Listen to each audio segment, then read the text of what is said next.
Assalamualaikum warahmatullahi wabarakatuh. Perkenalkan, nama saya Lulu Lutfiah Mutmainah dengan NPM 24066120014, Program Studi Pendidikan Guru Sekolah Dasar Universitas Garut. Video ini saya buat untuk memenuhi salah satu tugas mata kuliah Etika Islam. Oke, baik. Di sini saya akan menjelaskan tentang etika ta'aruf dalam pernikahan. Ada 7 poin yang akan saya bahas dalam presentasi video kali ini. Yang pertama, pengertian ta'aruf. Yang kedua, dasar hukum ta'aruf. Yang ketiga, adab ta'aruf. Yang keempat, proses dan tata cara ta'aruf. Yang kelima, manfaat ta'aruf. Yang keenam, perbedaan antara ta'aruf dengan pacaran. Dan yang terakhir, dampak dari tidak adanya ta'aruf. Pembahasan yang pertama yaitu mengenai pengertian ta'aruf. Secara bahasa, ta'aruf bermakna berkenalan atau saling mengenal. Adapun secara bahasa Arab, ta'aruf berasal dari kata ta'arofa yang artinya mengenal. Namun perlu diingat, arti kata mengenal ini bukan hanya terbatas pada mengenal nama saja, melainkan mengenal kepribadian seseorang.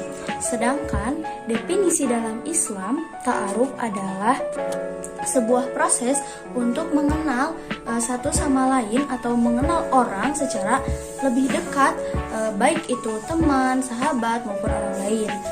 Adapun dalam konteks pernikahan, ta'aruf berarti upaya untuk mengenal pasangan kita secara lebih dalam, secara lebih jelas sebelum kita melakukan pernikahan. Seperti yang dijelaskan dalam Al-Quran surah Al-Hujurat ayat 13 yang artinya, "Wahai manusia, sesungguhnya kami telah menciptakan seorang laki-laki dan seorang perempuan. Kemudian kami jadikan kamu berbangsa-bangsa dan bersuku-suku agar kamu saling mengenal. Sungguhnya yang paling mulia di sisi Allah ialah orang yang paling bertakwa. Sungguh Allah Maha Mengetahui, Maha Teliti." Pembahasan selanjutnya yaitu mengenai dasar hukum ta'aruf. Ta'aruf merupakan bagian ukhuwah Islamiyah yang pada dasarnya ta'aruf dianjurkan dalam hukum Islam, sebab berbeda antara ta'aruf dengan pacaran. Hal tersebut dijelaskan dalam Al-Quran surah Al-Isra ayat 32 yang berbunyi, "Wala taqrabuz zina innahu kana fahisyatan wa sa'a sabila," yang artinya, dan janganlah kamu mendekati zina karena sesungguhnya zina itu suatu perbuatan yang keji dan suatu jalan yang buruk. Pembahasan yang selanjutnya yaitu mengenai adab-adab ta'aruf, yang mana adab-adab ta'aruf ini harus kita praktikkan ketika kita sudah melaksanakan sebuah ikatan ta'aruf. Yang mana adab-adab ta'aruf tersebut, yang pertama, menjaga pandangan. Ketika kita sudah ta'aruf, kita harus menjaga pandangan dengan pasangan kita meskipun sudah terikat dalam suatu ikatan ta'aruf. Yang kedua, menutup aurat. Misal ketika calon pasangan kita datang ke rumah ketika kita sudah ta'aruf, kita harus tetap menutup aurat. Jangan sampai aurat kita terlihat oleh calon pasangan kita. Yang ketiga, menjaga sikap. Yang keempat, selalu mengingat Allah. Terakhir, menghindari hal yang tidak perlu dalam pembicaraan. Bahasan yang selanjutnya yaitu mengenai proses dan tata cara ta'aruf. Adapun tata cara tersebut, yang pertama adalah niat. Sebelum kita melaksanakan proses ta'aruf, seseorang harus memiliki niat karena Allah, karena tidak boleh menjalankan ta'aruf apabila terdapat niat buruk di dalamnya. Yang kedua, dilarang berduaan. Sebelum terjadi pernikahan, pasangan yang melakukan ta'aruf dilarang berdua-duaan karena antara laki-laki dan perempuan, karena bisa jadi setan menjadi pihak ketiga sehingga menjerumuskan mereka berdua ke dalam hal yang menjuruskan ke dalam tindakan maksiat. Tata cara yang ketiga yaitu bertukar biodata. Dalam proses ta'aruf, untuk saling mengenal satu sama lain antara pasangan, kita harus mengirimkan biodata kita kepada pasangan kita, yang tentunya melalui perantara untuk pertukaran biodata tersebut. Hal ini ditujukan untuk meminimalisir pertemuan antara pihak laki-laki dan pihak perempuan, sehingga masing-masing dari pihak laki-laki maupun pihak perempuan mengetahui data pribadi calon pasangannya tersebut. Tata cara ta'aruf yang keempat yaitu nadar untuk bertemu. Setelah biodata kita diterima oleh pasangan kita bisa bernadar untuk bertemu calon pasangan kita, yaitu dengan cara pihak laki-laki mendatangi rumah pihak perempuan, tentunya dengan menghadap kedua orang tuanya. Yang terakhir, diperbolehkan memberi hadiah kepada calon pengantin wanita. Bahasan yang selanjutnya yaitu mengenai manfaat ta'aruf. Dengan melakukan ta'aruf, terdapat berbagai manfaat yang dapat bisa kita dapatkan, seperti yang pertama, kita dapat melihat keadaan fisik dari seorang calon pasangan kita secara langsung, seperti kecantikan atau ketampanan yang pasangan kita miliki, suara dari calon pasangan kita, dan lain sebagainya. Yang kedua, kita dapat mengenal lebih jauh calon pasangan kita dari data-data yang diberikan dalam biodata tadi, ya, seperti penyakit, latar belakang penyakit yang diderita, pekerjaannya, latar belakang keluarga, umur, ataupun yang lainnya. Yang ketiga, meminimalisir terjadinya ketidakcocokan dengan pasangan di kemudian hari yang akhirnya berdampak pada perceraian, karena ketidakcocokan tadi ya menyebabkan kita namanya sudah tidak cocok, maka kita tidak akan bisa bersatu lagi. Kemudian yang terakhir yaitu bisa terhindar dari godaan setan, karena dalam proses ta'aruf tidak dilakukan dengan berduaan-duaan saja. Seperti tadi ya, dalam proses ta'aruf kita harus didampingi seseorang, baik itu oleh adik kita, kakak kita, atau orang tua kita.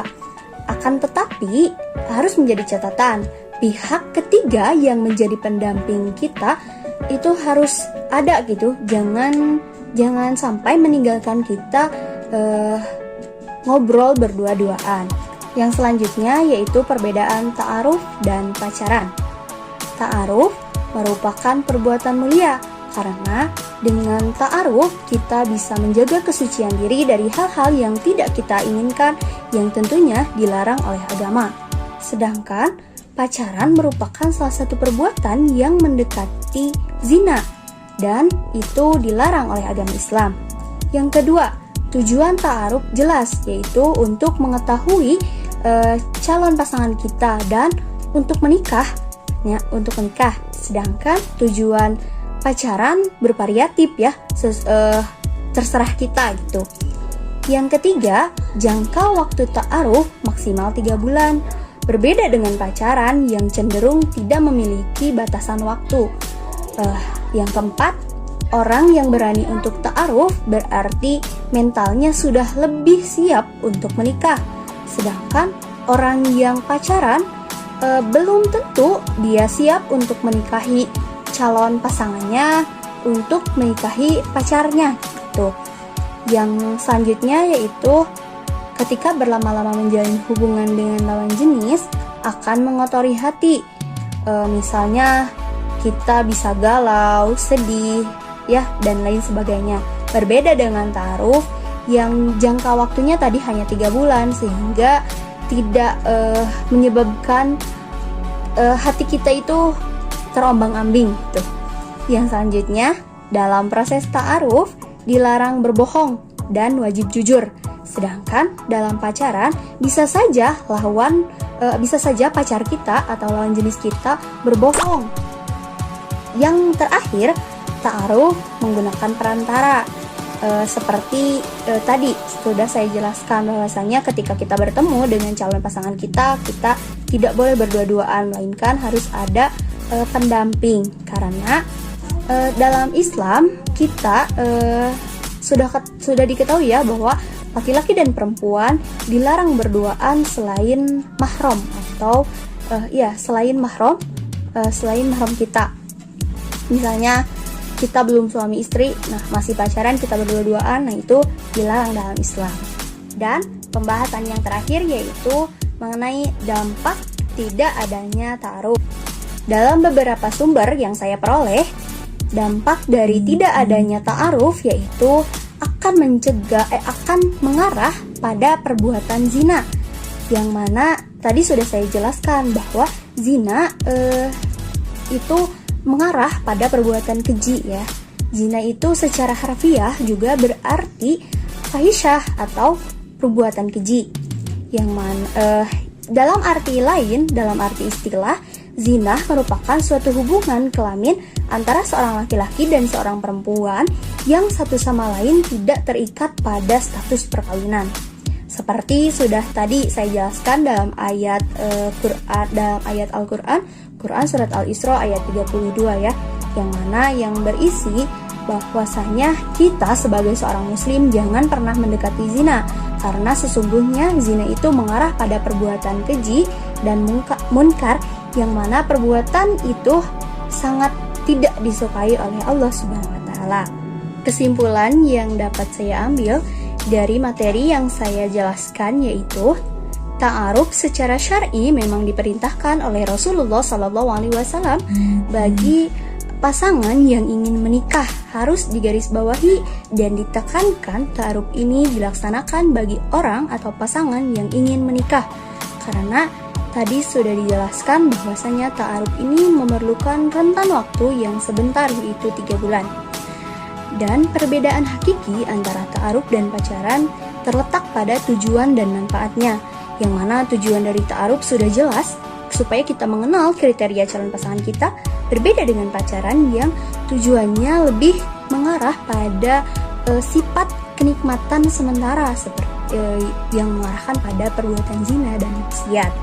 Yang selanjutnya, ta'aruf juga tadi dasar hukum ta'aruf sudah dijelaskan dalam Al-Quran surat Al-Hujurat ayat 13 yang perlu kita garis bawahi, yaitu Allah Subhanahu wa taala menciptakan laki-laki dan perempuan supaya saling mengenal, lita'arufu. Kemudian proses ta'aruf diperbolehkan jika sesuai syariat Islam yang telah ditentukan. Intinya, ta'aruf bertujuan menggali pasangan sebelum kita melakukan atau sebelum kita meniti jenjang pernikahan. Baik, sekian yang dapat saya sampaikan. Mohon maaf atas segala kekurangan dan kesalahan kata. Wallahul muwaffiq ila aqwamit thoriq. Wassalamualaikum warahmatullahi wabarakatuh.